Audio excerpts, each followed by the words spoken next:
రెండో పాయింట్గా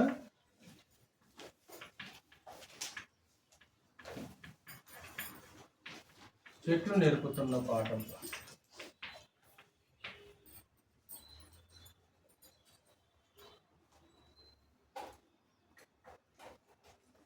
మనసు పెట్టి కొంచెం పెద్దగా వినాల్సిందిగా, మన ఆత్మీయ జీవితానికి కావాల్సిన ఒక విశేషమైన హెచ్చరికలు అనేవి మనకి ఈ పాఠంలో కనిపిస్తుంటాయి. ఒక మొక్క మొలవాలంటే, ఒక చెట్టు ఉత్పత్తి అవ్వాలంటే విత్తనం కూడా చాలా ప్రాముఖ్యమైనది. కాబట్టి మొట్టమొదట నేర్చుకునే పాఠం ఏంటంటే, ఇందులో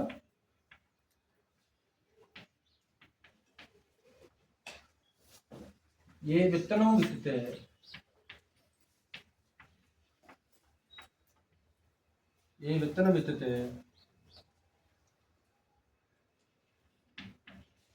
అదే మొక్క, అదే పంట వస్తాయి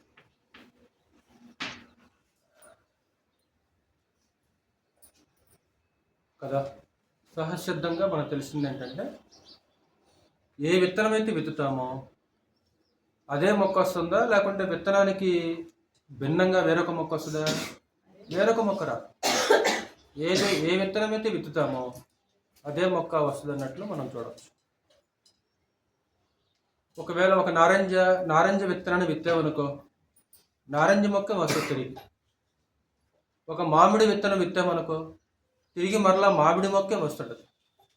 ఒక వేప విత్తనం విత్తామనుకో, తిరిగి మరలా అదే మొక్క, అదే పంట అనేది వస్తుంది. అది సహస్వత్రం. అది అంటే ఏ విత్తనం విత్తితే అదే మొక్క ఎలాగైతే వస్తుందో, ఇప్పుడు అది మన జీవితం దగ్గరకు వచ్చేసిన తర్వాత కూడా ఇదే సూత్రాన్ని దేవుడు మన జీవితాల్లో కూడా అప్లై చేసినట్లు మనం చూడవచ్చు. ఏమంటాడు? మనుషుడు ఏమి విత్తునో అదే పంటను కోయి. గలతీయులకు రాసిన పత్రిక 6వ అధ్యాయము 7వ వచనం. గలతీయులకు రాసిన పత్రిక 6వ అధ్యాయము 7వ వచనం. మోసపోకుడి, దేవుడు వెక్కిరింపబడడు. మనుషుడు ఏమి విత్తునో ఆ పంటనే కోయును. ఇంతకీ మనిషి విత్తే విత్తనాలేంటి?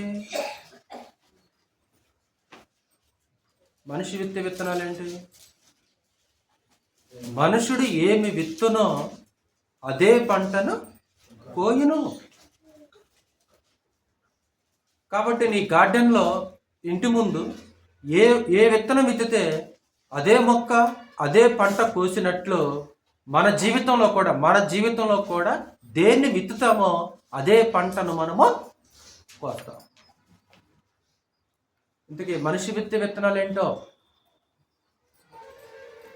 మామయ్య గారు ఏమంటే, మనిషి విత్తే విత్తనాలు ఏంటి? ఇప్పుడు ఇక్కడ మొక్కల గురించి మాట్లాడట్లా, ఇక్కడ చెట్ల గురించి మాట్లాడట్లా, ఇక్కడ మాట్లాడేది వేరే సబ్జెక్ట్ అనమాట. అంటే ఎలా విత్తుతాడు ఒక మనిషి ఎలా విత్తుతాడు? కింద 8వ వచనం కూడా చదువు ఒకసారి. అక్కడనే 6వ అధ్యాయము 8వ వచనం. ఎలాగనగా తన శరీరేచ్ఛను బట్టి విత్తువాడు తన శరీరము నుండి క్షయమును పంట కోయును. ఆత్మను బట్టి విత్తువాడు ఆత్మ నుండి నిత్య జీవమును పంట కోయును. అంటే శరీరాన్ని బట్టి విత్తటం. శరీరాన్ని కాదు, శరీరేచ్ఛను కదా అక్కడ.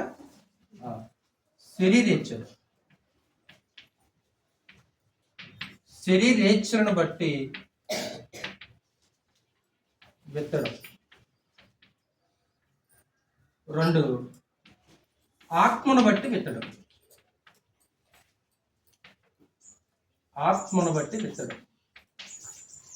శరీరేచ్ఛలను బట్టి ఒక మనిషి విత్తితే క్షయమయ్యే పంటకు వస్తాడు.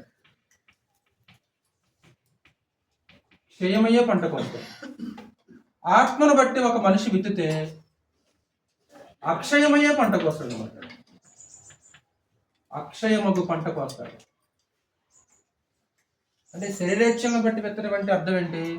ఆత్మను బట్టి విత్తడం అంటే అర్థం ఏంటి? శ్రేలేచ్ఛలను బట్టి, మన మాటల ద్వారా, మన చూపుల ద్వారా, మన క్రియల ద్వారా విత్తుకుంటూ పోతుంటాం. ప్రతి దినము ఎన్ని విత్తనాలు మనం విత్తుతున్నాం. ప్రతిరోజు మాటలతో కొన్ని విత్తనాలు విత్తుతుంటాం, చూపులతో కొన్ని విత్తనాలు విత్తుతుంటాం, దేహంతో చేసే క్రియలతోటి కొన్ని విత్తనాలు విత్తుతుంటాం. అంటే మనం ఏం విత్తామో అదే మనము కోస్తాం. అన్నమాట. ఒకవేళ పంట కోయటం అనేది కొద్దిగా ఆలస్యం అయిద్దేమో, కానీ ఖచ్చితంగా ప్రతి మనిషి ఏం చేస్తాడు? ఖచ్చితంగా కోస్తాడు. ఈరోజు శక్తి ఉంది కదా అని, ఈరోజు బలం ఉంది కదా అని, ఈరోజు మన శరీరంతో మనం ఏం విత్తుతున్నామో భవిష్యత్తులో మనం ఖచ్చితంగా ఆ పంటను మనము కొయ్యాల్సిందే. ఒకరోజు దావీదు వ్యభిచారం అనే విత్తనాన్ని విత్తాడు. అదే పంటను కోసినట్లు మీకు తెలుసు కదా. నరహత్య అనే విత్తనాన్ని విత్తాడు.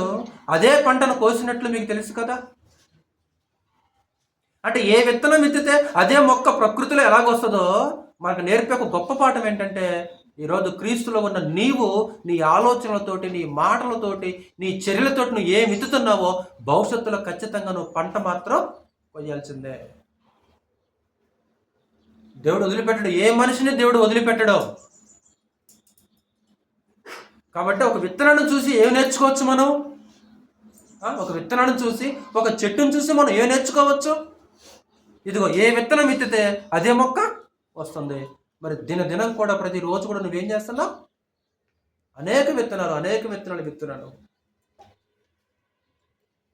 అంటే మనం ఏం చేస్తామో తిరిగి మనకు మరలా అదే చేయబడుద్ది. మనం ఏం చేస్తామో తిరిగి మనకు మరలా అదే చేయబడుతున్నది గ్రంథ సూత్రం. ఇది శాశ్వత సూత్రం. ఇది శాశ్వతమైన సూత్రం అనమాట. ఒకవేళ సమాధానాన్ని విత్తావా, నీకు సమాధానం అనే పంటకు వస్తావు. నువ్వు సమాధానాన్ని విత్తావనుకో, సమాధానాన్ని పంటకు వస్తావు అనమాట. నువ్వు గౌరవాన్ని విత్తావనుకో, తిరిగి మరలా నీకు అదే చేయబడుతుంది, గౌరవం చేయబడుతుంది నీకు.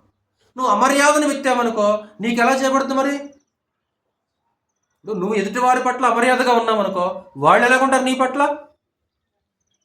నువ్వు ఎదుటివారి పట్ల గౌరవంగా ఉన్నావనుకో, వాళ్ళు ఏం చేస్తారు నీ పట్ల?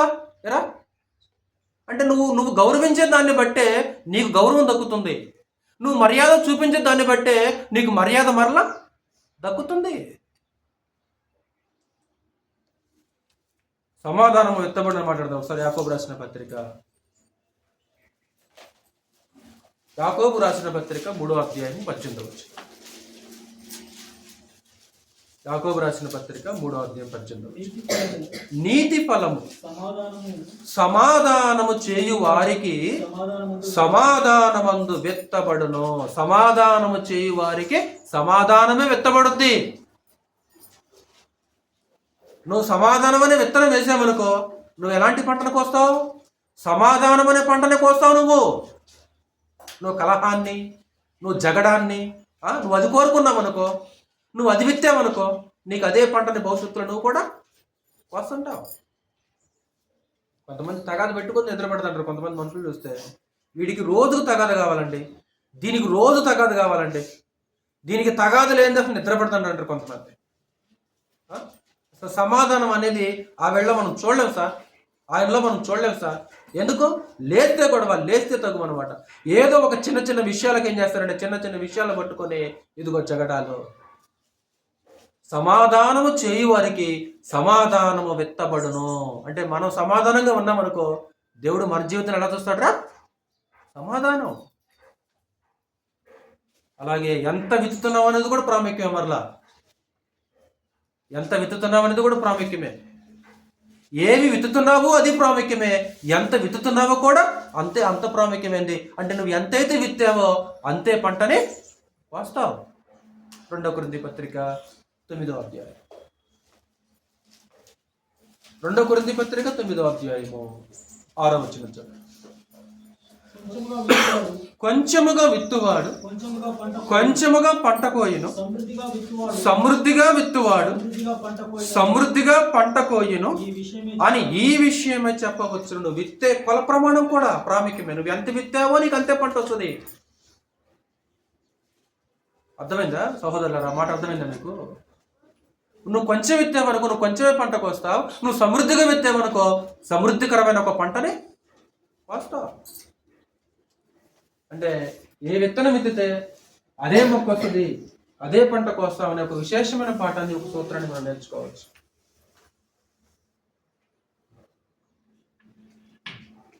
విత్తనం భూమిలో వేసిన తర్వాత ఒక మొక్క రావాలంటే వాస్తవానికి విత్తనం చనిపోవాలన్నమాట. విత్తనం చనిపోవాలి. విత్తనం చనిపోకుండా భూమిలోనే అది సజీవంగా ఉందనుకో మొక్క వస్తుందా? మొక్క రాదు. అంటే అది మొక్క అవ్వాలంటే, ఆ మొక్క ఒక మహావృక్షం అవ్వాలంటే, చెట్టు అవ్వాలంటే ముందుగా ఆ విత్తనం ఏం కావాలమ్మా? చావాలి. విత్తనం చావాలి. విత్తనం చస్తేనే మొక్క అవుతుంది. విత్తనం చస్తేనే మొక్క అవుతుంది. అంటే ఇప్పుడు దీని నుంచి మనం ఏం పాఠం నేర్చుకోవచ్చు? లక్ష్మి గారు, శైలన్న గారు, ఇప్పుడు నేలలో విత్తనం విత్తిన తర్వాత ఆ విత్తనం చెక్కు చెదరకుండా అంతే ఉందనుకో మొక్క అవుద్దా? మొక్కగా. అది మొక్క అవ్వాలంటే ఆ నేలలో విత్తనం ఏం కావాలమ్మా? అది చచ్చిపోవాలన్నమాట. అది చావాలి. అది చచ్చినప్పుడు మాత్రమే ఒక అద్భుతమైన మొక్క బయటకు వస్తుంది. అంటే ఈ పాయింట్ నుంచి మనం ఏ పాఠం నేర్చుకోవచ్చు అంటావు? ఒకసారి చదువుదాం అన్నమాట. యోహాను సువార్త 12వ అధ్యాయం. 1 కొరింథీ పత్రికలో 19 యోహాను సువార్త కొంచెం మనసు పెట్టాలి మీరు. అంటే మీకు సహజంగా ప్రకృతిలో ఉన్న విషయాలు మన ఆత్మీయ జీవితాలకు రెండింటిని దగ్గరగా మనం చూసుకోవాల్సిన అవసరం ఉంది. యోహాను సువార్త 12వ అధ్యాయము 24వ వచనం. గోధుమ గింజ భూమిలో పడి చావకుండిన ఎడల అది ఒంటిగానే ఉండును, అది చచ్చిన ఎడల విస్తారముగా ఫలించును. అది ఏ గింజైనా సరే, అది ఏ విత్తనమైనా సరే. కాబట్టి గోధుమ గింజ భూమిలో ఉంటే అది ఒంటిగా ఉండకూడదు. అది ఏం చేయాలంట? అది చావాలి. అది చస్తే ఏం చేస్తుంది? అది విస్తారముగా ఫలిస్తుంది. విస్తారముగా ఫలిస్తుంది. అంటే ఒక మొక్క కావాలంటే విత్తనం చావాలి. ఒక మొక్క కావాలంటే ఒక విత్తనం చావాలి. కొరింథీయులకు రాసిన మొదటి పత్రిక 15వ అధ్యాయం. కొరింథీయులకు రాసిన మొదటి పత్రిక 15వ అధ్యాయం 35వ వచనం. మొదటి కొరింథీ పత్రిక 15వ అధ్యాయం 35వ వచనం. అయితే మృతులు ఎలాగు లేతురు? వారింటి శరీరముతో ఒత్తురని ఒకడు అడుగును. ఓ అవివేకి, నీవు విత్తునది చచ్చితేనే గాని. అదుగో ఓ అవివేకి, ఓ అవివేకి, నువ్వు విత్తున్నావు కదా విత్తనాన్ని. అది మరలా ఒక మొక్కగా రావాలంటే, బ్రతకాలంటే ముందు ఆ విత్తనం ఏమైపోవాలి? చావాలి. చావాలి. చస్తేనే బ్రతుకుంది. అంటే దీన్ని ఎలా అప్లై చేసుకోవచ్చు రాజు? అంటే ఇప్పుడు మనం బ్రతకాలంటే మనం పాపాల విషయం ఏం కావాలి శ్రవణం? అది మనము పాపముల విషయమై చనిపోతే బ్రతుకుతా.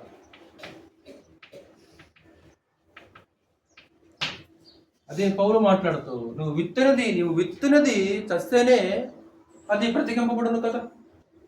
ఈరోజు మనం బ్రతకాలంటే వాస్తవానికి ఒకప్పుడు మనం చనిపోయాం. ఎలా చనిపోయారో మనము? ఎలా చనిపోయామంటే పాపం చేసి చనిపోయాం. అంటే పాపం చేసిన వ్యక్తి ఏమైపోయినట్టురా? పాపం చేసిన వ్యక్తి మృతుడురా. పాపం చేసిన వ్యక్తి మృతుడు, చనిపోయిన వ్యక్తి, పాపం చేసిన వ్యక్తి, ఆత్మలో చనిపోయిన వ్యక్తి. నీవు ఈ పండు తిని దినమున నిశ్చయముగా చచ్చెదవు. అంటే ఎవరైతే పాపం చేస్తారో, పాపం చేసిన ప్రతి వ్యక్తి కూడా చనిపోయాడు. దేహంలో చనిపోలేదు. ఎక్కడ చనిపోయాడు మనిషి? ఆత్మలో చనిపోయాడు. పాపం చేసిన వ్యక్తి చనిపోయి దేవునికి దూరం అయిపోయాడు. కాబట్టి ఒకప్పుడు పాపం చేసి మనం మృతులు అయ్యాం. ఈ మృతులైన వాళ్ళు బ్రతకాలంటే మొట్టమొదటిగా ఏం చేయాలంటే ఆ వ్యక్తి పాపాల విషయమే చనిపోవాల్సిన అవసరత ఉంటుంది. విత్తనం చనిపోతేనే, ఎలాగైతే ఒక మొక్క వద్దు, ఈరోజు మనం ఆత్మీయంగా బ్రతకాలంటే మనం కూడా పాపాల విషయమే చనిపోవాల్సిన అవసరం ఉంటుంది. మనం చనిపోయామంటే ఎలా చనిపోయాము మీకు తెలిసిన మాట కదా, చదువు ఒకసారి. కొరింథీయులు ఎఫెసీయులకు రాసిన ఎఫెసీ పత్రిక 2వ అధ్యాయం 1వ వచనం. ఎఫెసీయులకు రాసిన పత్రిక 2వ అధ్యాయం 1వ వచనం. మీ అపరాధముల చేతను పాపముల చేతను ఎలా చచ్చారు? ఎలా చచ్చారు? మీరు చచ్చిన వారు. మీరు చచ్చిన వారు. ఎలా చచ్చారు మీరు? మీ అపరాధముల చేతను పాపముల చేతను. అంటే ఎప్పుడైతే ఒక మనిషి పాపం చేస్తాడో ఆ మనిషి ఆత్మీయంగా ఏమైపోయాడు? చచ్చిపోయాడు. శవం.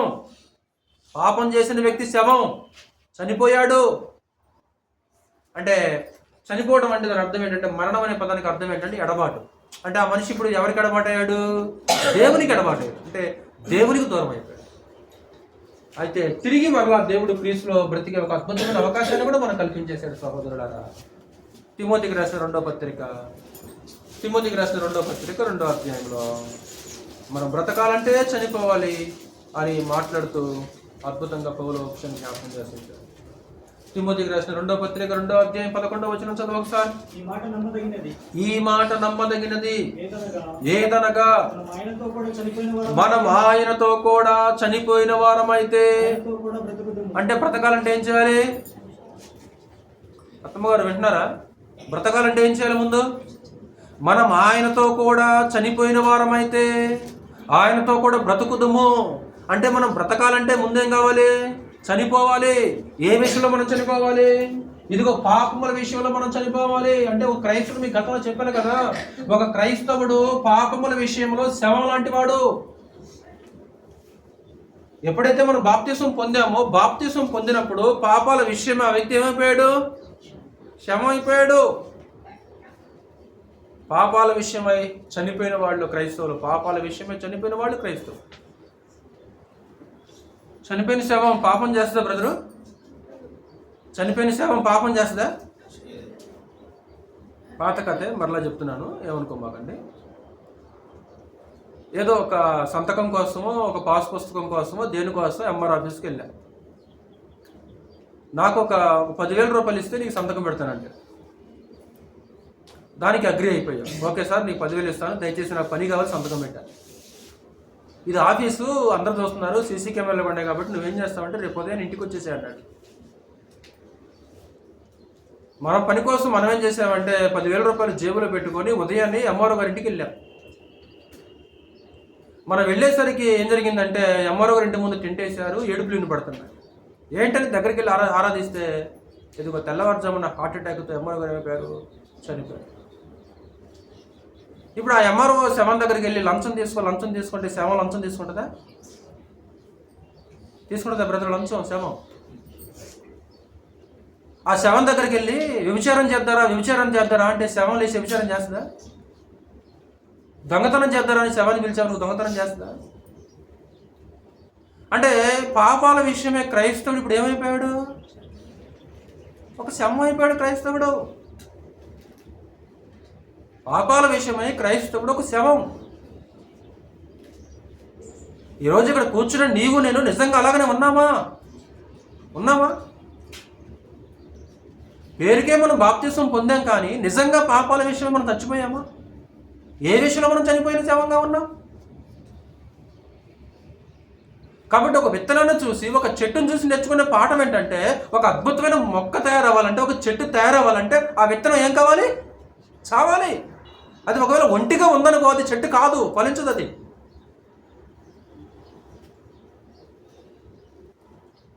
కాబట్టి మనం కూడా పాపాల విషయమే చనిపోవాలి అనే ఒక విశేషమైన సూత్రాన్ని ప్రభువు యేసు వారు మాట్లాడుతున్నట్లు, అలాగే అపోస్తలుడైన పౌలు మాట్లాడుతున్నట్లు మనం చూడగలము.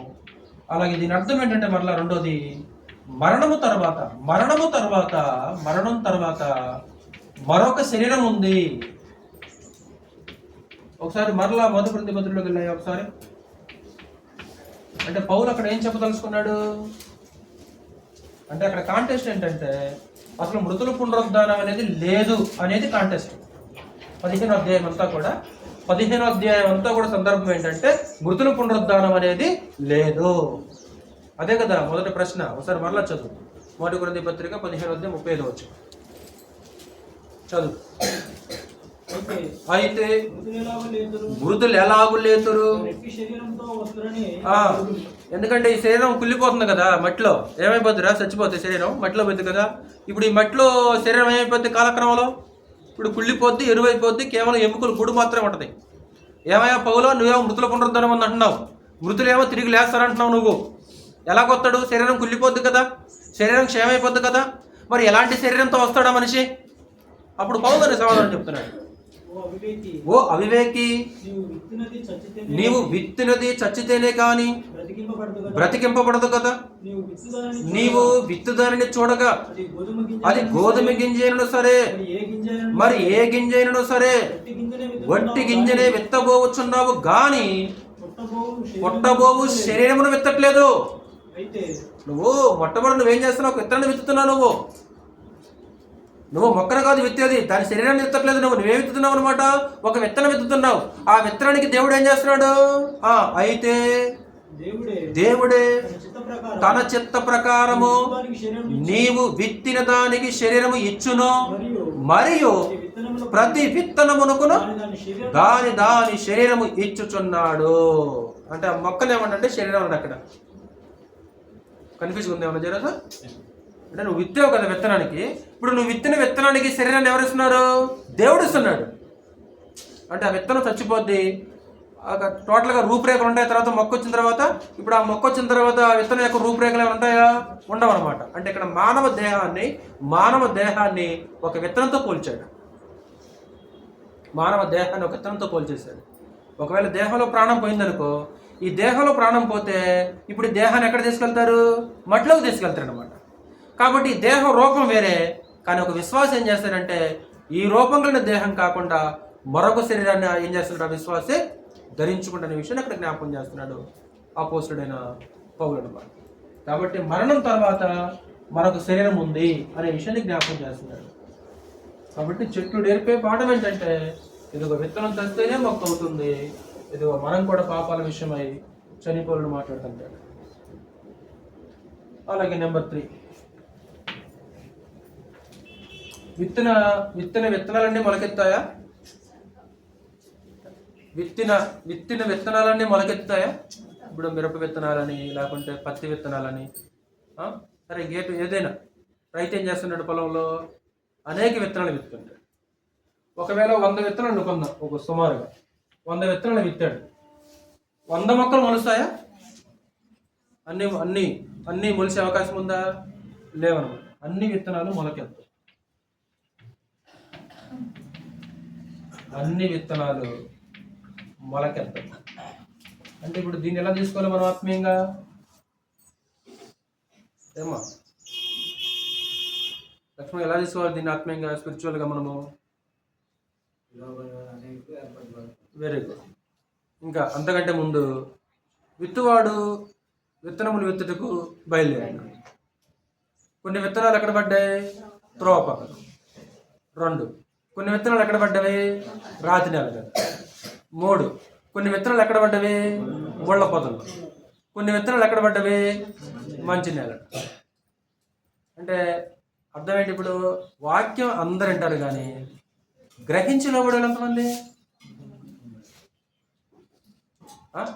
వాక్యము అందరు వింటారు కానీ గ్రహించి లోబడే వాళ్ళు ఎంతమంది? ఎంతమంది వాక్యం వింటే అంతమంది లోబడతారు? ఇష్టపడతారా? ఇప్పుడు రైతు విత్తనాలు ఎన్నో చల్లుతాడు, అన్ని మొలకెత్తాయా? అన్ని మొలకెత్తావు. అక్కడ విత్తనం ఏంటిది? దేవుని వాక్యం. ఇప్పుడు దేవుని వాక్యము మనుషులకి విత్తబడుతుంటుంది. మరి అందరు లోబడతారా? అందరూ అంగీకరిస్తారా? అందరూ గ్రహిస్తారా?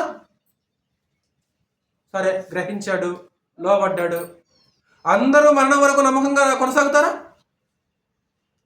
పిలువబడిన వారు అనేకులు, ఏర్పరచబడిన వాళ్ళు కొందరు. అంటే ఒక పాఠం నేర్చుకోవచ్చు అక్కడ మనం. అన్ని విత్తనాలు మొలకెత్తు కదా. మరి వాక్యం విన్న వాళ్ళందరూ మారు మనసు పొందుతున్నారా? లేదు కదా. మరి ఈరోజు గ్రహించి లోబడి కొనసాగించుకునే వారి యొక్క లిస్టులో మనం ఉండాలి. ఇది మీకు తెలుసు కాబట్టి ముందుకు వెళ్ళిపోతుంది.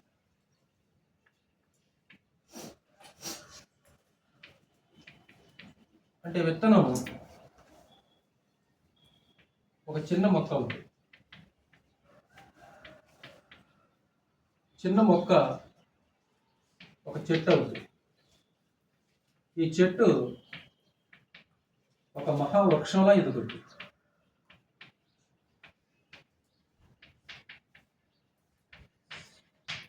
అవునారా?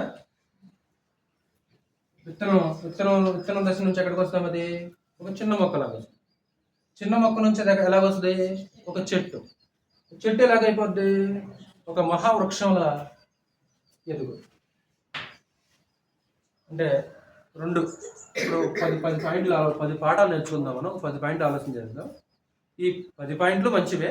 ఈ 10 పాయింట్లో 2 బెస్ట్ పాయింట్లు. ఆ రెండిట్లో ఫస్ట్ది ఏంటంటే ఎదుగుదల. అంటే ఒక చెట్టును చూసి నేర్చుకునే ఒక విశేషమైన పాఠం ఏంటంటే ఎదగటం. అది నేర్చుకోవాలి మొట్టమొదట కదరా? సరే, విత్తనం నాటేలేదు, మొక్కలు వేస్తాం. ఒక్కోసారి ఎక్కడో మొక్కకి చేస్తాం. ఇప్పుడు వేసిన మొక్క వేసినట్టే ఉంటుందా? దినదినం ఎదుగుతుంటుందా? శైలన్న గారు, శ్రవణ్, వేసిన మొక్క వేసినట్టే ఉంటుందా?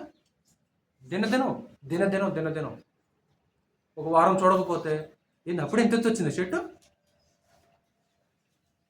అంటే ఒక చెట్టు ఎదిగినట్లు ఈరోజు ఇక్కడ కూర్చున్న మనము ఆత్మీయంగా ఏం చేయాలన్నా?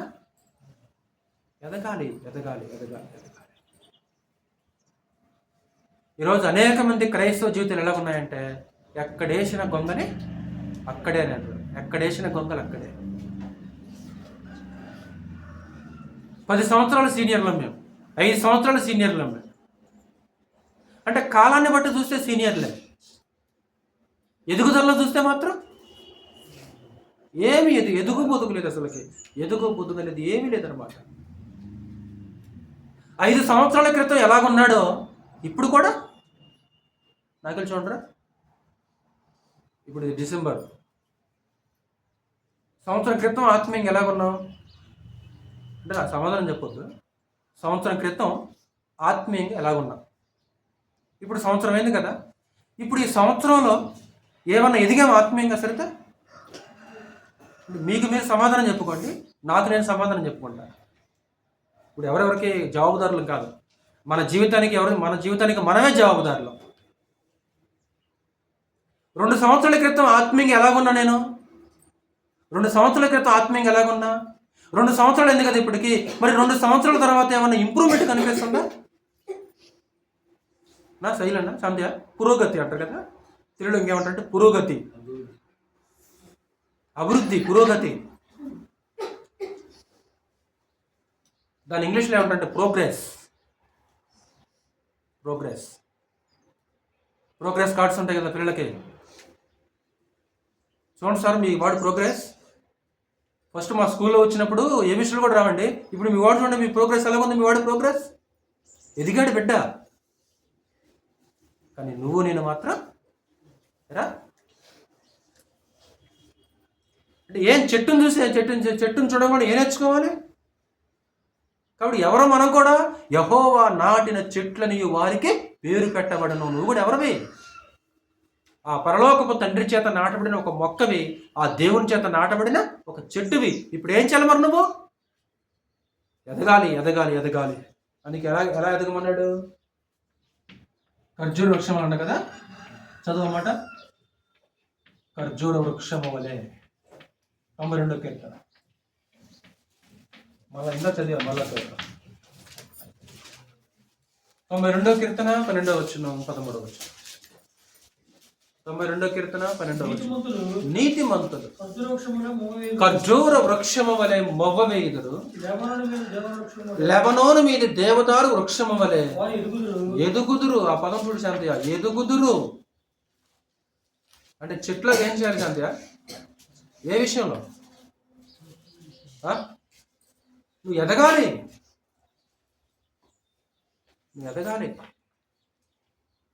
ఖర్జూర వృక్షం నిటారుగా ఉంటుంది కదా, అదంటే బహుశా ఈత చెట్టు ఉంటుంది చూడండి, ఆ టైప్లో ఉంటుంది అది. అంటే నిటారుగా ఎదుగుతుంది అనమాట. అదంట ఆ చెట్టుకి వయసు అయ్యే కొలది ఇంకెక్కువగా తీపి ఖర్జూరాలు ఇచ్చేస్తుంటాం. అది వాస్తవం. ఏదైనా ఇప్పుడు తొలిగా ఉదాహరణకి మామిడి పంట కోసుకున్నాం అనుకో, తొలికాయలు కోసామనుకో పెద్దగా టేస్ట్ ఉంటాయా? తీయకుంటాం అనమాట. ఎప్పుడైతే ఆ సీజన్ ముగింపులో ఆ చెట్లు కన్నా ఇంకా చివరిలో వస్తాయి చూడాలి, అవి ఎలాగుంటాయి? ఆ ఖర్జూర వృక్షం కూడా అంతేనంట. ఆ చెట్టు వయసు అయ్యే కొలది అంట అద్భుతమైన పళ్ళు ఇస్తుంట. మరి ఈరోజు మనలో కూడా వయసు అయిపోయే కొద్ది ఏం చేయాలన్నా? ఇప్పుడు వయసు అయిపోతుందా, లేకుంటే ఏమైపోతుంది మనకి అంటే? ఇప్పుడు వయసు అయిపోయే కొద్ది మనం కూడా ఎలా ఉండాలి? ఆ కింద చదువు ఇంకేమంటాడు?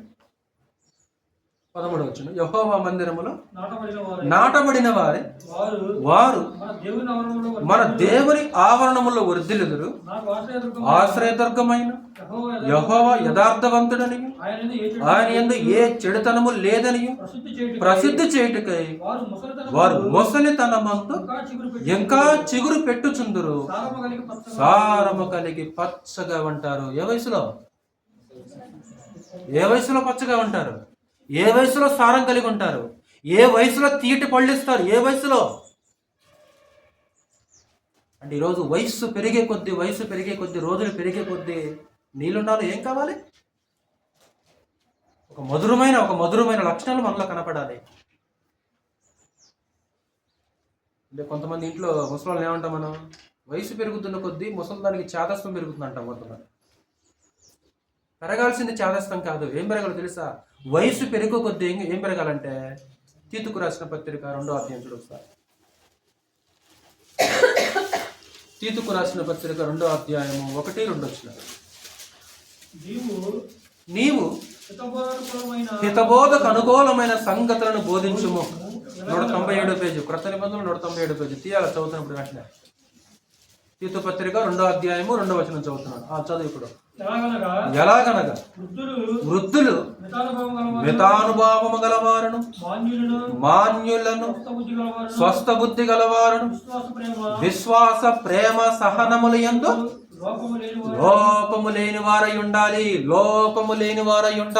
అంటే వయసు పెరుగుతున్న కొద్దీ మనలో ఏముండకూడదు? సత్య లోపాలు ఉండకూడదు.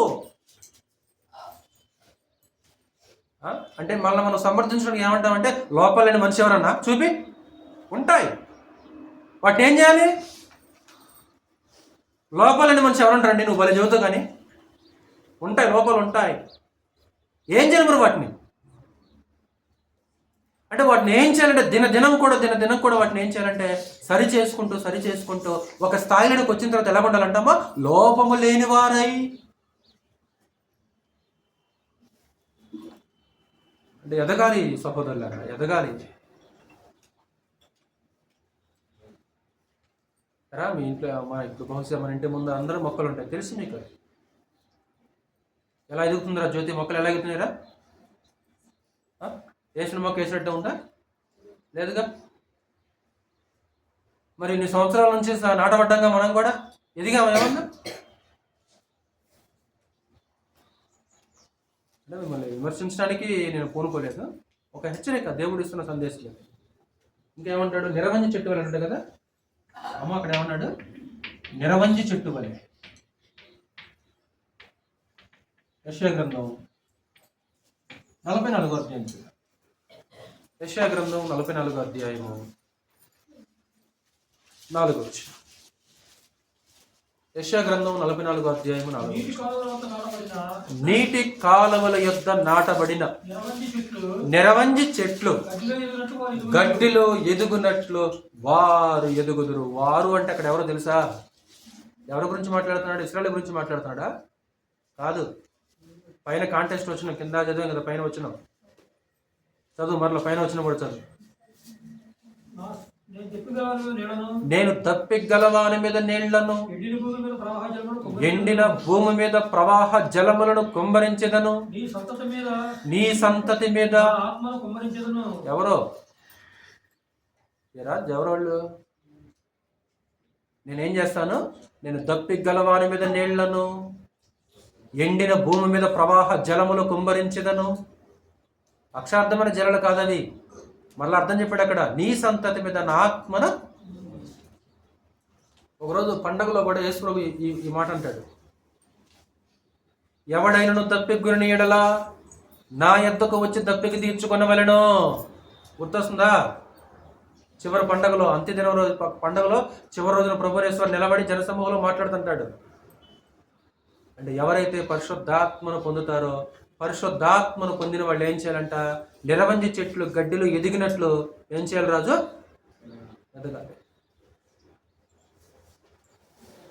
ప్రార్థన చేసే విషయంలో, పాటలు పాడే విషయంలో, వాక్యం చెప్పే విషయంలో, సహనం విషయంలో, క్షమించే విషయంలో, లోబడే విషయంలో, ఓర్పు విషయంలో, పరిశుద్ధత విషయంలో.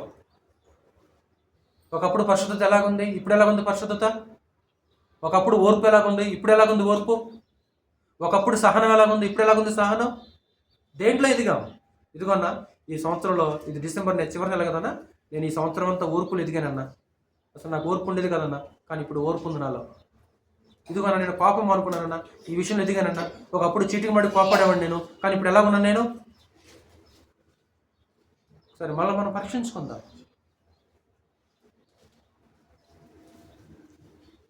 వృత్తిపరంగా ఎదిగా,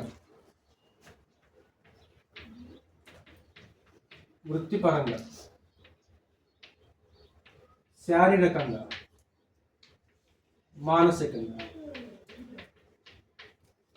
ఈ మూడిట్లో ఎదుగుదల ఉంది. మరి ఆధ్యాత్మికంగా, వృత్తిపరంగా ఎదగటం అంటే వృత్తిపరంగా అంటే చేసే వృత్తిలో ప్రమోషన్స్. సరే, ఏ పని చేసినా సరే అందులో డెవలప్ అయ్యేవా లేదా? పని చేస్తుంటే ఇంప్రూవ్ అవుతుంటాం. శారీరకంగా కూడా ఎదిగామా? మరి మన బిడ్డ శారీరకంగా ఎదిగిందా? శారీరకం. మానసికంగా కూడా ఎదిగిందా మన బిడ్డ? మానసికంగా కూడా ఎదిగిందా లేదా? మానసికంగా ఎదిగింది. అంటే వృత్తిపరంగా ఎదుగుతున్నాం, శారీరకంగా ఎదుగుతున్నాం, మానసికంగా ఎదుగుతున్నాం. దీని దగ్గరకు వచ్చేసరికి ఎలా ఉంటుంది చేయొచ్చు? ఎందుకని ఇక్కడ ఆగిపోతుంది? ఎందుకనమ్మా? ఆత్మీయంగా దైవికమైన విషయం దగ్గరకు వచ్చేసరికి మాత్రం బ్రేక్ పడుతుంది. కొరింథీలు పసిబిడ్డలాగా ఉన్నారా, ఎదిగారా? ఏనా? కొరింథీలు ఎలాగున్నారంట? కొరింథీల గురించి మాట్లాడుతూ, మీరు క్రీస్తునందు పసిబిడ్డలే అనియు, మిమ్మల్ని బలము చాలకపోయినా మిమ్మల్ని పాలతోనే పెంచాను కానీ అన్నంతో. అంటే దాని అర్థం ఏంటి? పాలు ఎవరికి? పిల్లలకి. అన్నం ఎవరికి? పెద్దవాళ్ళకి. అంటే వాళ్ళు ఇంకా పసిపిల్లలుగా ఉన్నారా, ఎదిగారా కొరింథీలు? ఎదగలా. కొరింథీలు ఎదగకపోవడానికి ఒక ప్రధానమైన ఆటంకం ఏంటనా? శ్రమ. కొరింథీలు ఉన్న సంఘము ఎదగకపోవడానికి ఒక ప్రధానమైన కారణం ఏంటి? అనేకం ఉన్నాయి. అందులో ప్రధానమైన కారణం ఏంటంటే, మీరు శరీర సంబంధులై ఉండగా. అంటే ఆత్మీయంగా ఎదగకపోవడానికి ఒక ప్రధానమైన కారణం, ఆటంకం ఏంటంటే శరీర సంబంధులుగా బ్రతకడం. అవునా? ఎప్పుడు తెలియదు అన్నమాట. మీలో అసూయయు కలహమును ఉండగా మీరు ఇంకనూ శరీర సంబంధులై మనుష్య రీతిగా నడుచుకునే వారు కారా?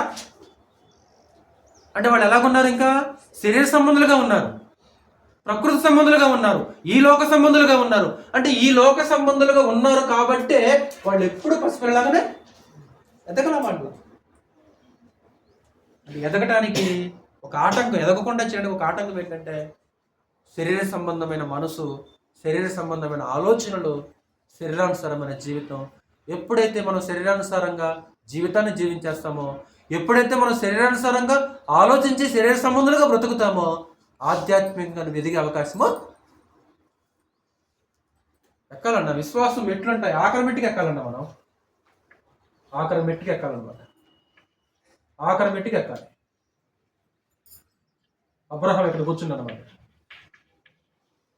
అవునా జరిగిందా? అబ్రహాం ఎక్కడ కూర్చున్నాడు? విశ్వాసంలో ఎంత ఎదిగాడు? ఆఖరి మెట్టుకి వెళ్ళాడు. అంటే మనం కూడా ఏం చేయాలి? నెమ్మదిగా ఇప్పుడు ఒక్కసారిగా ఎక్కి ఎగిరి గంతేలేవు. అక్కడ ఒక్కసారిగా ఎక్కి అక్కడ కూర్చోలేవు. ఏం చేయాలి మరి? దినదినంతో కూడా ఆ విశ్వాసంలో ఎదుగుతూ ఉండాలి. ఇంకేమిటంటే ప్రభువులని మాట్లాడుకుంటే కదా ఎఫెసీయులకు రాసిన పత్రిక 4వ అధ్యాయం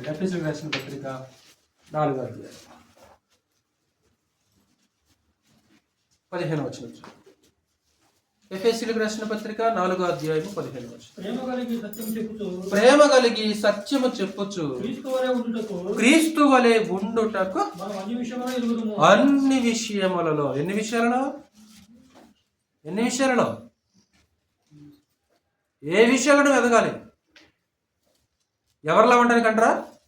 క్రీస్తు వలె ఉండుటకు మనం అన్ని విషయములలో ఎదుగుదుము. బిడ్డ ఎదగట్లేదని ఒకసారి భలే చింతపడతాం కదా మనం కదా. బిడ్డ ఎదగట్లేదని మనం ఎంత చింతపడతామో, ఎంత బాధపడతామో మనం. అవునరా? ఏంటన్నా వీడు తింటున్నాడు కానీ వీడు ఎదగట్లేదని అసలుకి ఎంత చింతో మనకి. మరి ఆత్మీయంగా మనం కూడా ఎదగకపోతే ఎవరికి చింత మరి?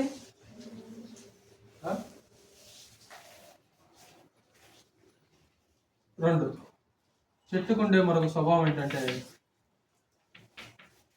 ఫలాలు ఫలించు. అది ఈ రెండు ఒక ప్రాముఖ్యమైన 10 పాయింట్లలో 2 అద్భుతమైన పాయింట్లు ఏంటంటే ఇదిగోమ్మా, ఒక చెట్టు వలె మనం ఎదగాలి. 2, చెట్టు ఫలించినట్లు మనం కూడా ఏం చేయాలరా? ఒక ఫలించాల్సిన అవసరత ఉంటుంది. మీకు తెలుసు కదా, ఏమంటాడు? ద్రాక్షవల్లిని నేను, తీగలు మీరు. నాలో ఫలింపని ప్రతి తీగను ఆయన ఏం చేస్తాడంట? తీసి పడేస్తుంటాడు. ఫలింపని ప్రతి తీగను కూడా ఆయన తీసి పడేస్తుంటాడు.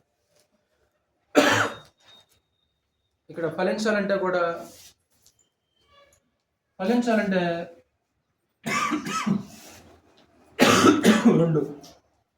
రెండు విషయాలు.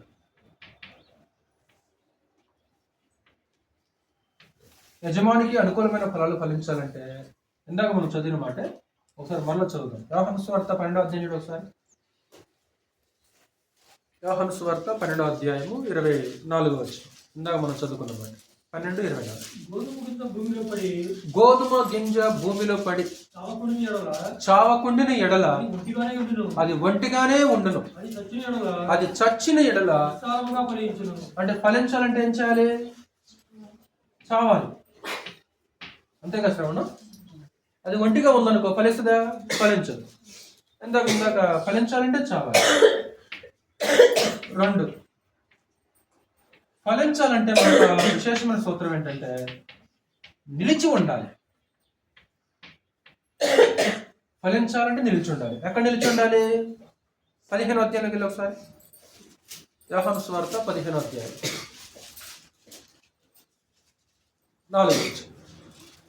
4-5 వచనం. నా యందు నిలిచి ఉండుడి, మీ యందు నేను నిలిచి ఉందును. తీగ ద్రాక్ష వల్లిలో నిలిచి ఉంటేనే గాని తనంతడు తానే ఎలాగో ఫలింపదో, అలాగే నా యందు నిలిచి ఉంటేనే గాని. అంటే ఫలించాలంటే ఎవరిలో నిలిచి ఉండాలి మనము? క్రీస్తులో, క్రీస్తునందు. క్రీస్తుకు వెలుపల ఉండకూడదు, క్రీస్తుకు దూరంగా ఉండకూడదు. ద్రాక్షవల్లి ఆయన కదా. ద్రాక్షవల్లి నేను అన్నాడు కదా. ద్రాక్షవల్లి ఆయన. ఇదిగో ద్రాక్షవల్లికి తీగలు ఉంటాయి, కొన్ని తీగలు ఉంటాయి. ఇప్పుడు ఈ తీగలకి నీరు, పోషకాలు ఏదందిస్తుందిరా? ఇదే కదా. ఇప్పుడు ద్రాక్షవల్లి ఎవరు? క్రీస్తు. తీగలు ఎవరు? మనం. ఇప్పుడు ఈ తీగ ఫలించాలంటే ద్రాక్షవల్లికి ఏం చేయాలమ్మా? ద్రాక్షవల్లిని అంటుకుని ఉండాలి కదా. ద్రాక్ష నిల్చుని ఉండాలి. ఇప్పుడు ద్రాక్ష వల్లికి వేరుగా తీగ ఉందనుకో ఫలిస్తుంది అది. కాబట్టి ఈ తీగ ఏం చేస్తుందంటే, ఇదిగో ఈ వల్లి ఏం చేస్తుందంటే తీగలకు కావలసిన నీటిని, పోషకాలను ఏం చేస్తుంది? ఇదిగో భూమిలో నుంచి పీల్చుకొని ఏం చేస్తుంది అనమాట? తీగలకు సప్లై చేస్తుంది అనమాట. అలాగే మనం కూడా ఏం చేయాలంటే ఇప్పుడు క్రీస్తునందు మనం నిలిచి ఉండాలి. క్రీస్తునందు నిలిచి ఉంటేనే మనం ఫలించగలం. క్రీస్తుకు వేరుగా ఉంటే మనం ఫలించే అవకాశము లేదు. ఇప్పుడు వల్లి కాదు ఫలించేది, వల్లి ఫలించదు. వల్లి ఫలిస్తుందా? వల్లి ఫలించదు. ఫలించేది ఏంటివి? తీగలు ఫలిస్తాయి అన్నమాట. అంటే తీగలు ఫలించడానికి తగిన సామర్థ్యము, పోషణ, శక్తి ఇది వల్లేస్తుంది అనమాట. అంతే కదా లక్ష్మణ్, అంతేనా? కాబట్టి ఫలించేది వల్లి కాదు, ఏది ఫలిస్తాయి అనమాట? తీగలు ఫలిస్తాయి అనమాట. ఈ తీగలు ఫలించడానికి, ఈ తీగలు తన ఫలించడం, ఇదేం చేస్తారనమాట? ఇదిగా పోషకాలని, ఇనుముని, నైట్రోజన్ని, యూరియాని, నీటిని అన్నిటిని పీల్చుకొని తీగలకి ఏం చేస్తారనమాట? సప్లై చేస్తూ ఉంటుంది అనమాట. అప్పుడు తీగలు ఎలాగుంటాయి? అద్భుతంగా ఫలిస్తుంటాయి అనమాట. ఈ వల్లి ఎవరు? క్రీస్తు. తీగలు ఎవరు? మనం. కాబట్టి మనం క్రీస్తుకు వేరుగా ఉంటే ఫలిస్తామా? ఫలించను. కాబట్టి ఫలించాలంటే యేసుక్రీస్తు ఏమంటారు? నా యందు నిలిచి ఉండండి, నాకు వేరుగా ఉండి మీరు ఏమియో చదువు. మరి నెక్స్ట్ 5వ వచనం కూడా చదువు. ద్రాక్షవల్లిని నేను, తీగలు మీరు. ఎవడు నా యందు నిలిచియుండునో, నేను ఎవని యందు నిలిచియుందునో వాడు బహుగా ఫలించును. నాకు వేరుగా ఉండి మీరు ఏమి చేయలేరు, ఏమి చేయలేరు మీరు నాకు వేరుగా ఉండి. నాకు వ్యతిరేకంగా ఉండి, నాకు దూరం అయిపోయి, నాకు వేరైపోయి మీరు ఏం చేయగలరు? అంటే యేసుక్రీస్తుకు దూరంగా ఉండి, క్రీస్తుకు విరోధంగా ఉండి, క్రీస్తులో లేకుండా క్రీస్తుకు వెలుపులంటే మనం ఏమీ కూడా చేయలేం. కాబట్టి మీరు నా యందు ఉండాలి, నేను కూడా మీ యందు ఉండాలి. అప్పుడు మాత్రమే ఒక ఫలభరితమైన జీవితం కనిపిస్తుంది అనమాట. లేకుంటే జీవితాలు ఫలవంతంగా ఉండే అవకాశము లేదు. క్రీస్తుకు దూరంగా ఉంటే జీవితాలు ఫలవంతంగా ఉండవు. కాబట్టి ఒక చెట్టు మనకేం నేర్పుతుంది? చెట్టు మనకు ఏం నేర్పుతుందంటే, ఇదిగో ఫలాలు ఇవ్వటం నేర్పుతుంది. చెట్టు ఫలాలు ఇవ్వటం నేర్పుతుంది. ఈరోజు మనం కూడా ఏం చేయాలంటే, ఆ పరలోకపు తండ్రికి ఫలాలని ఇవ్వాలమ్మా. దేవుని కొరకు మనం ఫలాలు ఫలించాలి. ఈ ఫలాలు ఏంటి అంటే, యేసుక్రీస్తు యొక్క లక్షణాలు కలిగి ఉండటం ఫలం. ఫలాలు ఏంటి అంటే, ఉదాహరణకి వేప చెట్టు ఫలం మరొక వేప చెట్టు, అంతే కదా? వేప చెట్టు ఫలం మరొక వేప చెట్టు. అంటే ఇక్కడ కొంచెం అర్థం చేసుకోండి. వేప చెట్టు ఫలం మరొక వేప చెట్టు, అంతే కదా? దీని నుంచి వచ్చే విత్తనం మరలా ఇంకేమైపోతుంది? మరలా వేప చెట్టు అయింది. నారింజ చెట్టు ఫలం మరొక నారింజ చెట్టు. మామిడి చెట్టు ఫలం మరొక మామిడి చెట్టు అవుతుంది. మరొక మామిడి చెట్టు. మరి క్రైస్తవుని ఫలం ఏంటి?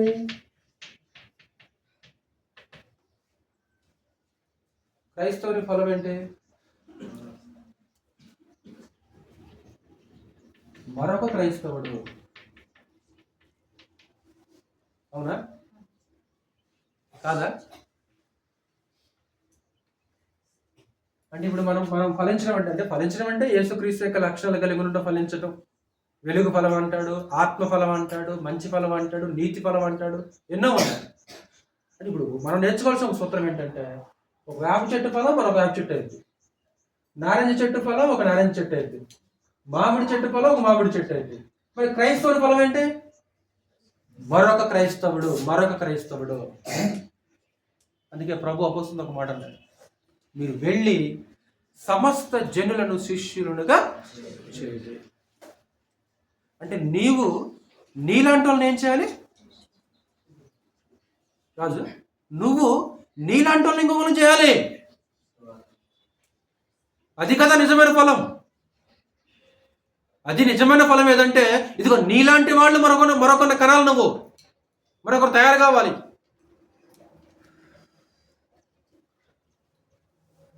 అనేక ఫలాలు ఉన్నాయి. ఎండిపోయిన చెట్టుగా మనం ఉండకుండా ఏం చేయాలంటే, దేవునికి ఒక అనుకూలమైన ఫలాలు ఫలించేవారిగా ఉండాలి. అందుకే ఫలాలు ఫలింపని చెట్టుని ఏమంటాడు బాప్తిస్మ ఇచ్చే యోహాను? మీకు తెలుసు కదా, ఇప్పుడే గొడ్డలి చెట్ల వేరన ఉంచబడి ఉన్నది, మంచి ఫలము ఫలింపని ప్రతి చెట్టు నరకబడి అగ్నిలో వేయబడి. నువ్వు నేను కూడా ఉంచుకోగా. ఉదాహరణ బొప్పాయి చెట్టు వేసావు, తాడు చెట్టులా పెరుగుతుంది, ఫలాలు లేవు, ఏం చేస్తావు? ఎందుకు వేస్ట్? ఎందుకు ఇది వేస్ట్గా?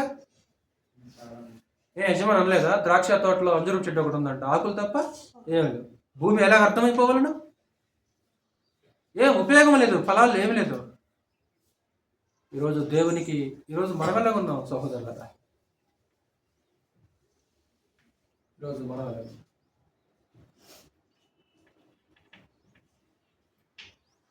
చెట్టు తన ఫలము వలన తెలియదు.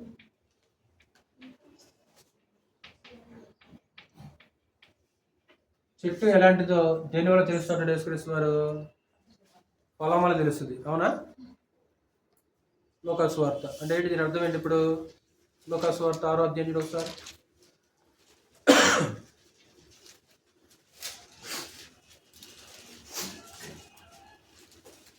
లోకాసు వార్త 6వ అధ్యాయము 43వ వచనం. ఏ మంచి చెట్టును పనికి మాలిన ఫలములు ఫలింపవు. పనికి మాలిన చెట్టు మంచి ఫలములు ఫలింపవు. ప్రతి చెట్టు అంటే ఏంటి? ఏం చెప్పనుకున్నాడు ఇక్కడ యేసుప్రభు వారు? యేసుప్రభు వారు ఏం చెప్పబోనుకున్నాడు ఇక్కడ అంటే చెట్టు ఎలాంటిదో దేని వల్ల తెలుస్తుందంట? ఫలమును బట్టి చెట్టు ఎలాంటి తెలుస్తుంది అంటే ఆ ఫలాన్ని తింటే ఆ చెట్టు ఎలాంటిది అనేది ఆటోమేటిక్గా అర్థమైపోతుంది. ఉదాహరణకి కొన్ని రేగుపళ్ళు చేదుగా ఉంటాయి, మీకు తెలుసలేదు అంటే కొంచెం బాగా తినలేమన్నమాట. ఆ పళ్ళని చేదుగా ఉన్నాయని మనం పక్కన పెట్టేస్తుంటాం. ఉదాహరణకి రెండోది కూరగా మనం కూర వండుకునే దోసకాయలు కొన్ని ఎలాగుంటాయి? చేదుగా ఉంటాయి. అంటే ఆ దోస ఫలాన్ని బట్టి చెట్టు ఎలాంటిదో చెప్పొచ్చా? చెప్పొచ్చు. ఆ రేగి పండును బట్టి చెట్టు ఎలాంటిదో చెప్పొచ్చా? చెప్పొచ్చు. అంటే ఏం చెప్పకుండా ఇక్కడ యేసుక్రీస్తు వారు? చెట్టు తన ఫలము వలన తెలియదు. ఇప్పుడు మన క్రైస్తవులు కాదు దేన్ని బట్టి తెలుస్తుంది? మన మాటలను బట్టి, మన క్రియలను బట్టి. మాటలు ఇప్పుడు కిందనేది దాని గురించి మాటలే. సజ్జనుడు చదువు కంటిన్యూ చేయలేకుండా 44 వచ్చిన ప్రతి చెట్టు తన ఫలము వలన తెలియబడును. మొండ్ల పొదలో అంజూరపు పండ్లు ఏరుకొనరు, కొరింథ పొదలో ద్రాక్ష పండ్లు కొయ్యరు. ఇప్పుడు దేవునికి చేదు ఫలాలు ఇస్తున్నాం అనుకోమ్మా, మనం కూడా ఎవరో మొండ్ల పొదేనా? ఏ రాజు? అంటే మన ఫలాలను బట్టి మనం ఏం చెట్టు మనం అర్థమైద్దాం. మనం కూడా ఎలాంటి వాళ్ళమో తెలుసా? మాటలను బట్టి, క్రియలను బట్టి అసలు వీళ్ళు క్రైస్తవులా కాదా మాటలను చూస్తే అర్థమైద్ది. ఇప్పుడు చదువు, దాని గురించి మాట్లాడుతున్నాడు. సజ్జనుడు తన హృదయమును మంచి ధననిధిలో నుండి సద్విషయములను బయటకు తెచ్చును. దుర్జనుడు చెడ్డ ధననిధిలో నుండి దుర్విషయములను బయటకు తెచ్చును. హృదయము నిండియుండు దానిని బట్టి. అదే కాంటెస్ట్. అది ఎందుకు ఏంటి ఫలం ఏంటంటే చెప్తున్నాను అనమాట. నీ మాటలను బట్టి నువ్వు ఎవరో తెలిసిపోతావు అనమాట, నీ క్రియలను బట్టి. మత్తయి సువార్తలనేమో అబద్ధ బోధకులకి దీన్ని వర్తింపజేశారు. మత్తయి సువార్తలు దీన్ని అబద్ధ బోధకులకి వర్తింపజేశారు. అబద్ధ ప్రవక్తల గురించి జాగ్రత్త పరుడి, వారు గొర్రె చర్మములు వేసుకొని మీ యొద్దకు ఒత్తురు కానీ లోపల క్రూరమైన తొడేళ్ళు, వారి ఫలముల వలన మీరు వారిని తెలుసుకొందురు. ఎలా అబద్ధ బోధకులను గుర్తించాలి, ఎలా అబద్ధ బోధకులను కనిపెట్టాలంటే వారి ఫలముల వలన. అంటే చెట్లు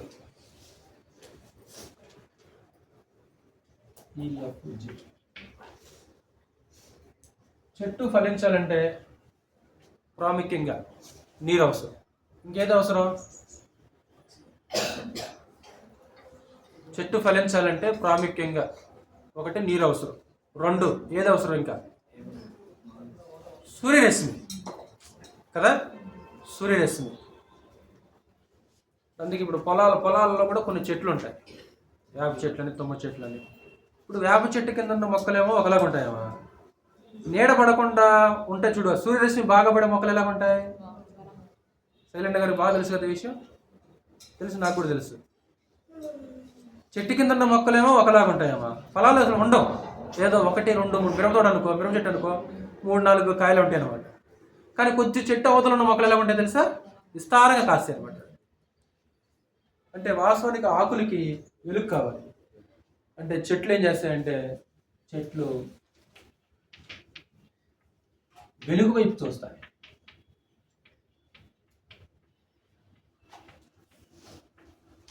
అంటే సూర్యుని అంటే సహజంగా చెట్లు ఏం చేస్తాయంటే తమ ఆకుల్ని సూర్యుని వైపు తిప్పుతాయి అన్నమాట. సూర్యుని వైపు తిప్పుకుంటాయి. ఆ సూర్యరశ్మి ఆకుల మీద పడ్డప్పుడు ఆ చెట్టు ఎలా ఉంటుంది అనమాట, ఫలవంతంగా ఉంటుంది. అంటే చెట్లు వెలుగు వైపు చూస్తాయి.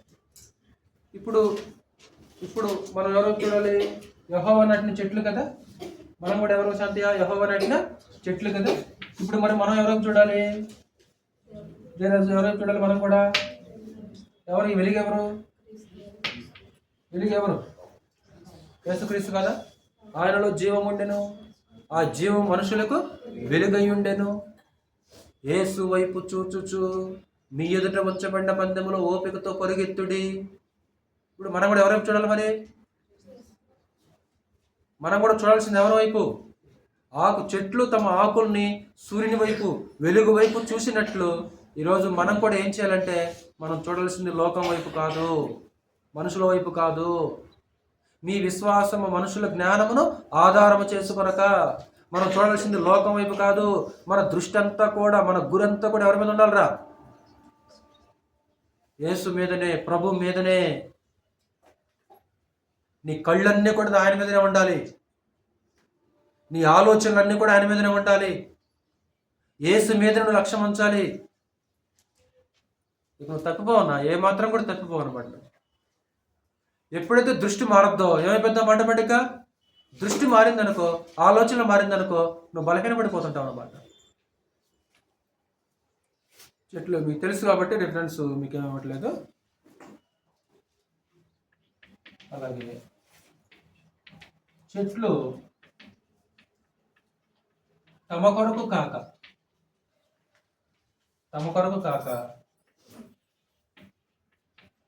మన కొరకు. అంతేనా? దేవుడు ఇంతకీ ఈ వాతావరణాన్ని, ఈ చెట్లని ఎవరి కోసం? అంటే చెట్లలో ఎలాంటి స్వప్రయోజనం కానీ, ఎలాంటి స్వార్థం కానీ, ఎలాంటి స్వలాభం కానీ ఉంటుందా? ఉండదు. ఒకవేళ ఫ్రూట్స్ కోసం రాళ్ళు వేస్తాం, కలప కావాలంటే గొడవలతో నరుకుతాం. చెట్టు ఏమైనా చేస్తామన్నా ఏం చేయాలి? టోటల్గా తన తన తన చెట్టు జీవితం అంతా కూడా ఎవరికది? మనిషి కోసమే అర్పణ అయిపోద్ది అనమాట. చెట్లు తమ కొరకు కాదు. చెట్లు ఆకులు వస్తాయి కదా, అందుకే ఒక ఆయన ఒక అద్భుతమైన పోలిక పోల్చేసాడు. చెట్లు ఆకులు ఏం చేస్తాయంట? చెట్లు ఆకుల్ని రాల్చినట్లు మనం కూడా అంట అనవసరమైన విషయాల్ని, అనవసరమైన మాటలు ఏం చేయాలి తెలుసా? వదిలేయాలంట. ఒకవేళ ఆ మాటల్ని మనం మనసులో పెట్టుకున్నాం అనుకో, రాణించగలమా పనిలో? వేస్ట్. ఆ మాటలు పట్టించుకోవడం అనవసరం అంటే అంటారు కొంతమంది. చెట్లు ఆకుల్ని తమంతట తాము ఎలాగైతే రాలగొట్టేస్తాయో, అనవసరమైన విషయాలను మీరు కూడా ఏం చేయకూడదు, పట్టించుకోవద్దు. వాటిని వదిలేసేయండి. వదిలేసేయండి. ఆకులు రాల్చినట్లు అనవసరమైన విషయాలు ఏం చేయాలి? వదిలేసేయాలి. వేర్లు కలిసి ఉన్నట్లు అలా కలిసి ఉండాలంట. వేర్లు ఎలాగుంటారా? అసలు ఆ వ్యవస్థ లోపల చూస్తే ఆశ్చర్యం వేస్తుంది. పిల్ల వేర్లు ఎన్ని ఉంటాయి?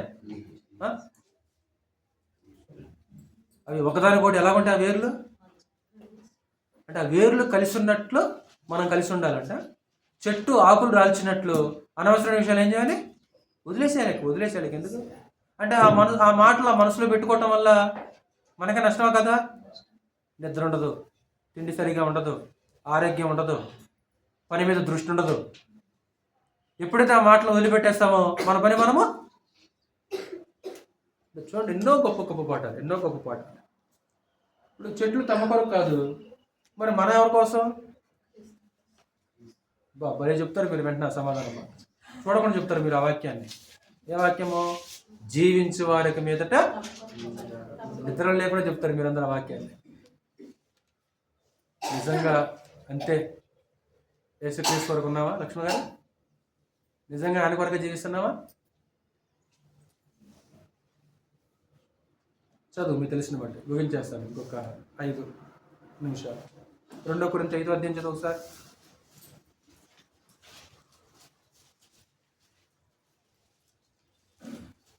2 కొరింథీ 5 అధ్యాయము 14.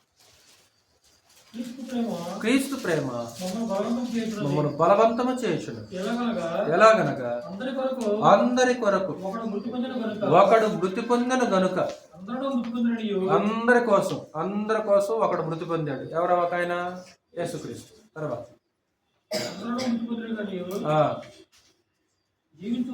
జీవించు వారికి మీదట తమ కొరకు కాక తమ నిమిత్తము మృతి పొంది ఏంది? ఎవరి కోసం అంటమ్మా? జీవించే వారికి మీద తమ కోసం కాదు. చెట్టు తన కొరకు ఉండదు, తన కొరకు బ్రతుకుతుంది, మన కోసం చెట్టు. మరి మనం ఎవరి కోసం?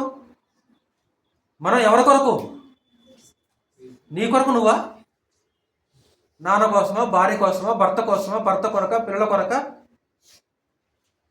ప్రతి క్రైస్తవుడు ఎవరి కోసం ఉన్నాడు? ఎవరి కొరకు ఉన్నాడు? క్రీస్తు కొరకే.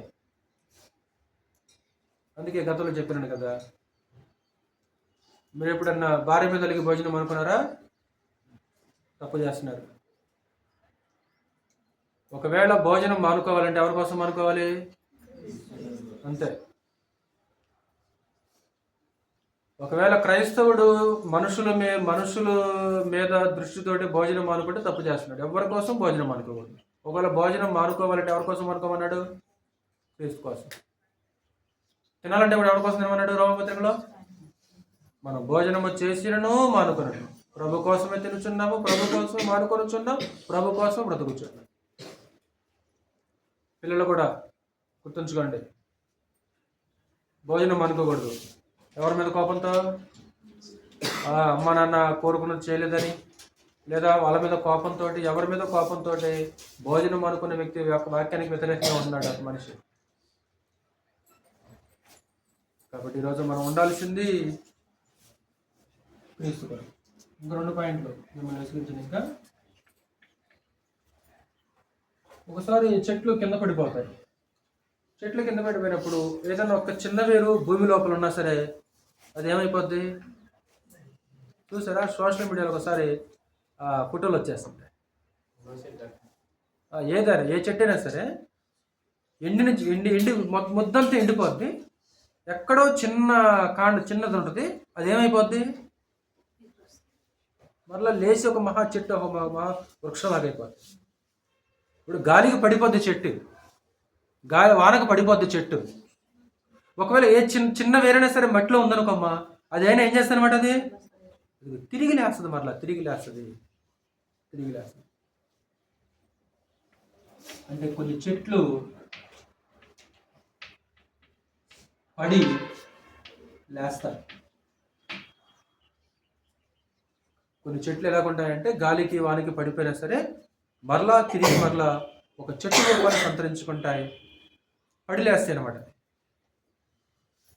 గొడ్డలతో ఎంత నరికినా సరే అవి చిగురు పెడతానే ఉంటాయి. ఇంకా అది ఎంత నరికినా సరే, ఎంత కొట్టేసినా సరే కొమ్మల్ని ఏం చేస్తుంటాయి అనమాట, అవి చిగురు పెట్టేస్తూనే ఉంటాయి. ఒకవేళ చెట్టు పడిపోతే తిరిగి లేస్తుంటాయి అనమాట. ఈరోజు ఒకవేళ విశ్వాసి అన్ఫార్చునేట్లుగా పొరపాటుగా పడిపోయాడు ఒక విశ్వాసి, ఇప్పుడు పడిపోయిన వ్యక్తి పడిపోయిన చోటే ఉండాలా, తిరిగి లేవాలా? యేసుక్రీస్తు వారు తిరిగి లేమంటున్నాడు. నువ్వు ఏ స్థితిలో నుంచి పడితేవో ఆ స్థితిని జ్ఞాపకం చేసుకొని మారు మనసు పొంది నీ మొదటి క్రియలో చేయి. ఒకసారి పడిపోతుంటా. అందుకే నీతిమంతుడు 7 మార్లు పడినను తిరిగి లేస్తాడంట. ఒకవేళ ఆత్మీయ జీవితంలో ఏమైనా పడిపోయావా? 2. లేదా పడిపోయిన స్థితిలోనే ఉన్నావా? 3. లేదు, ఒకరోజు నేను పడిపోయాను, తిరిగి మరలా లేచి నిలబడ్డాను. ఉపమానం ఉంది కదా, చిన్న కుమారుడు తండ్రి దగ్గర ఆస్తిని ఏం చేశాడు? తీసుకొని వెళ్ళి వేషాలతో ఖర్చు పెట్టేశాడు కదా, పడిపోయాడు మనిషి. ఇప్పుడు పడిపోయిన చోట వల్ల తిరిగి లేచాడు మనిషి. లేచాడు, మరలా తిరిగి లేచాడు. ఆ బిడ్డ లేచి మరలా ఎవరి దగ్గరకు వచ్చేసాడు? తండ్రి దగ్గరకు వచ్చేసాడు. సంసారం కూడా పడి లేచాడా? పడిపోయాడు. లేచాడా? మరి లేచాడు. దయచేసి ఒక్కసారి జ్ఞాపకం చేసుకున్నాడు. అలా ప్రార్థన చేశాడు, 2 చేతులతో లాగేశాడు. ఏమైపోయింది? ఆ గుడి ఇప్పుడు పడిపోయిన అలా పాపంలోనే ఒప్పుకోకపోతే దేవుడు ఆ ప్రార్థన వినడు. కానీ అతని ప్రార్థన దేవుడు విన్నాడా? ఫిబ్రవరి పత్రికలో 11వ అధ్యాయం సంసోను పేరు ఉందా? ఉంది. అంటే పడిపోయిన వ్యక్తి సంసోను ఏం చేశాడనా? ఒకవేళ చెట్టు పడిపోతే తిరిగి లేవటం అనేది చాలా ప్రాముఖ్యం. సామెతల గ్రంథము 24వ అధ్యాయం చూడొస్తాం. సామెతల గ్రంథము 24వ అధ్యాయం 16వ వచనం. సామెతల గ్రంథము 24వ అధ్యాయము 16. సామెతల గ్రంథము 24:16. నీతిమంతుడు 7 మార్లు పడినను తిరిగి లేచును. ఆపత్కాలమునందు భక్తిహీనులు కూలుదురు. నీతిమంతుడు 7 మార్లు పడినను తిరిగి లేస్తాడు. పడిపోకూడదు. ఒకవేళ ఆత్మీయంగా పడిపోతే తిరిగి ఏం చేయాలి తమ్ముడు? సహోదరులు ఏం చేయాలి? తిరిగి పడిపోయిన స్థితిలో ఉండకూడదు. పడిపోయిన స్థితిలో ఉండకుండా ఏం చేయాలంటే తిరిగి లేవాలి. 37వ కీర్తన 24వ వచనం.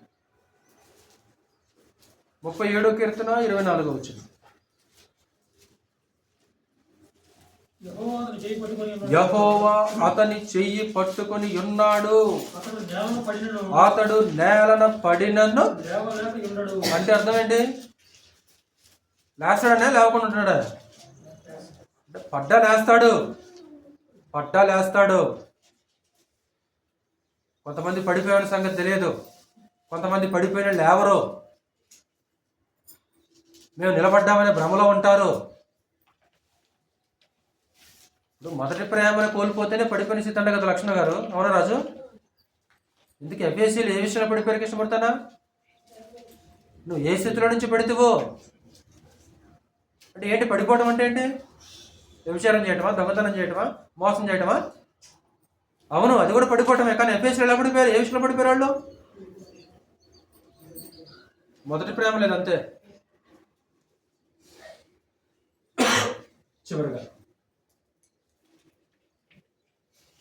చివరిగా మనం చదివిన మార్కు సువార్త 13వ అధ్యాయం. అంజూరపు చెట్టును చూసి ఒక ఉపమానం నేర్చుకోమన్నారు కదా ప్రభునేశ్వరు. ఏమి నేర్చుకోవాలి? మార్కు సువార్త 13వ అధ్యాయం 28వ వచనం.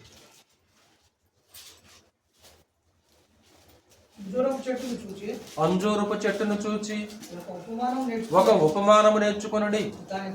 దాని కొమ్మ ఇంకా లేతదై చిగురించినప్పుడు అది ఆటోమేటిక్ అర్థమైపోద్ది.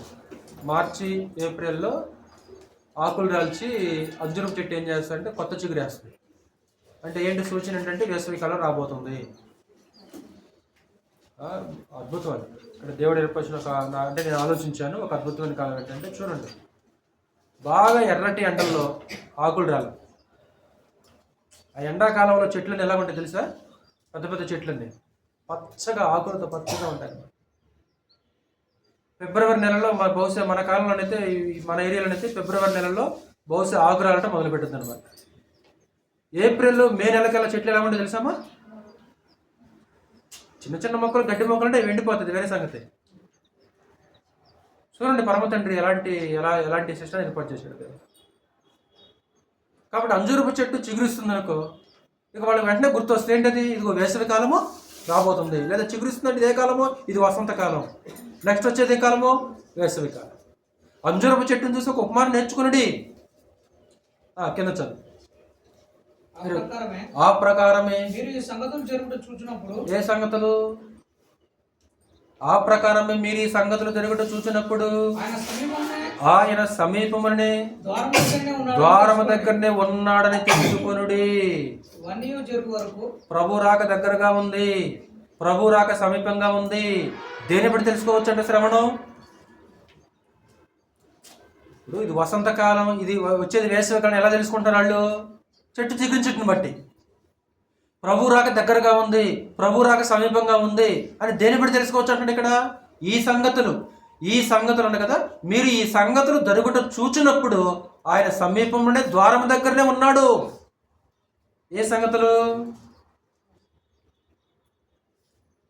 ఏంటి చెప్పట్లేదు, ఎవరు చెప్పట్లేదండి? మత్తయి సువార్త చూడు ఒకసారి. మత్తయి సువార్తలో ఆ విషయం చెప్తుంటాడు. 24వ అధ్యాయం. మత్తయి సువార్త 24వ అధ్యాయము 32వ వచనం. అంజూరపు చెట్టును చూసి ఉపమానము నేర్చుకొనుడి. అంజూరపు కొమ్మ లేత తెచ్చి గురించినప్పుడు వసంతకాలము ఇంకా సమీపముగా ఉన్నదని మీకు తెలియను. ఆ ప్రకారమే మీరు ఈ సంగతులన్నీ జరుగుట చూచినప్పుడు సమీపముననే ద్వారము దగ్గరనే ఉన్నాడని తెలుసుకున్నది. ఏ సంగతులు? చిగురిస్తే ఇది వసంతకాలం, వేసవికాలం అని చెప్తున్నావు కదా. అలాగే ఈ సంగతులు జరిగినప్పుడు నీకు అర్థం కావాలి. ఏంటి ఆ సంగతులు? ఎప్పుడైతే నీకు ఈ సంగతులు జరుగుతున్నాయో ప్రభు రాక దగ్గరగా ఉంది, ప్రభు సమీపమైన సంగతి నీకు అర్థం కావాలి. ఎందుకు? ఏంటి ఆ సంగతులు? 6వ వచనం చదువు. 24వ అధ్యాయము 6వ వచనం. మరియు యుద్ధములను గూర్చియు యుద్ధ సమాచారములను గూర్చియు వినబోదురు. మీరు కలవరపడకుండా చూచుకొనుడి. ఇవి జరగవలసి ఉన్నవి గాని అంతము వెంటనే రాదు. జనము మీదికి జనమును, రాజ్యం మీదికి రాజ్యము లేచును. అక్కడక్కడ కరువులను, భూకంపములను కలుగును. ఇవన్నీ అంటే ఇవన్నీ జరుగుతున్నాయి అర్థం ఏంటి? అంటే మరలా అపార్థం చేసుకోండి. ఇదేం రెండో ప్రత్యక్షత గురించి మాట్లాడట్లా. మరలా అక్కడ ఉన్న సందర్భాన్ని బట్టి యెరూషలేము యొక్క నాశనం గురించి మాట్లాడుతున్నాడు అక్కడ. కాబట్టి యెరూషలేము యొక్క నాశనం ఎప్పుడు జరుగుద్ది? యెరూషలేము యొక్క నాశనానికి ముందు ఏం జరగబోతుంది?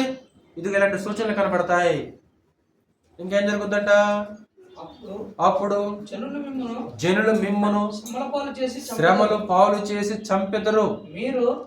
మిమ్మును అన్నాడు, మీరు అన్నాడు. ఎవరోళ్ళు అనా? మిమ్మును అంట కదా. మిమ్మును జనులు మిమ్మును ఏం చేస్తారంట? శ్రమల పాలు చేసి చంపెదరు. 2, మీరు నా నామము నిమిత్తము సకల జనముల చేత. అంటే మిమ్మునంటే ఎవరు, మీరంటే ఎవరు? అక్కడ మనల్ని పెట్టుకుందామా? జయరాజు ఎవరు చెప్పు? మిమ్మును అంటే ఎవరు, మీరు అంటే ఎవరు? మనల్ని పెట్టుకుందాం. ఎందుకు అక్కడ? అపోస్తులుడు. ఎవరు వాళ్ళు? అపోస్తుల గురించి మాట్లాడేది కూడా ఎవరితో అయినా అపోస్తులతోటే మాట్లాడుతున్నాడు అక్కడ. ఎవరంటే అపోస్తులుడు. అంటే ఇక్కడ మనకి ఏమర్థం అవుతుందంటే అమ్మా, కాలాన్ని కూడా సూచిస్తాయి అన్నమాట.